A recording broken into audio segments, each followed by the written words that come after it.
आखिर कैसे मिला भगवान शिव को नंदी वाहन यानी कि नंदी बैल की प्राप्ति भगवान शिव को कैसे हुई? दोस्तों, इसके पीछे भी हमारे धर्मशास्त्रों में एक कहानी का वर्णन मिलता है। दोस्तों, शिलाद ऋषि नाम के एक तपस्वी थे जो ब्रह्मचारी थे। उन्होंने यह चिंता सता रही थी कि अगर उनकी मृत्यु हो जाएगी तो उनका वंश की भी नाश हो जाएगा, उनके वंश की भी समाप्ति हो जाएगी। यह देखकर उन्होंने भगवान इंद्र की कठोर तपस्या की और उन्हें प्रसन्न किया। इंद्रदेव से उन्होंने वरदान मांगा कि मुझे अजर और अमर एक पुत्र के दीजिए, लेकिन इंद्रदेव ने शिलाद ऋषि से इनकार कर दिया कि हम स्वयं मृत्यु और जन्म के चक्र में बंधे हुए हैं। हम देवताओं की भी मृत्यु होती है, इसीलिए मैं आपको कैसे एक अजर और अमर पुत्र दे सकता हूँ। आपकी मदद भगवान शिव कर सकते हैं। आप भगवान शिव की तपस्या कीजिए और भगवान शिव ही आपको ऐसे एक अजर और अमर पुत्र की प्राप्ति करवा सकते हैं। तब उन्होंने भगवान शिव की कठोर तपस्या की। शिलाद ऋषि ने हजारों साल तक भगवान शिव की तपस्या की और भगवान शिव प्रसन्न हुए। तब शिलाद ऋषि ने भगवान शिव से कहा, हे प्रभु, मुझे एक ऐसा पुत्र दीजिए जिसकी मृत्यु कभी ना हो, जो अजर और अमर हो। यह देखकर भगवान शिव ने शिलाद ऋषि से कहा, ऐसा पुत्र मिलना तो असंभव है, लेकिन मैं तुम्हारे घर में मैं ही पुत्र के रूप में जन्म लूंगा। कुछ समय बाद शिलाद ऋषि ने अपने घर में एक यज्ञ किया, जिस यज्ञ से एक पुत्र उत्पन्न हुआ जो कि भगवान शिव ही थे।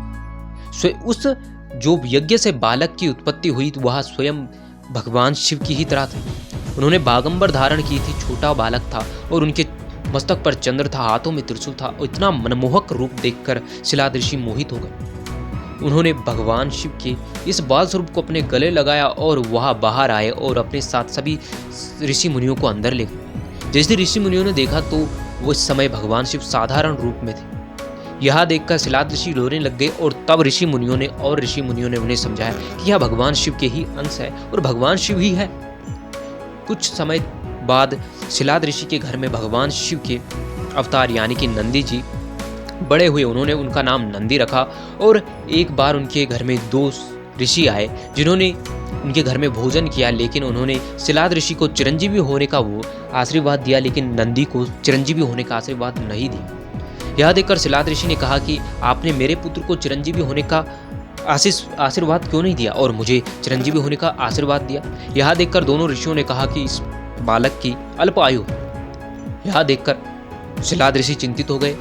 तब उन्होंने नंदी जी ने कहा कि आपने मुझे भगवान शिव से प्राप्त किया था, इसीलिए अब मैं भगवान शिव की कठोर तपस्या करूंगा। भगवान शिव ही कोई हल निकालेंगे। नंदी जी ने भगवान शिव की कठोर तपस्या की और उन्हें प्रसन्न किया। भगवान शिव ने नंदी को अपना वाहन बनाया और नंदी अजर और अमर हो गई।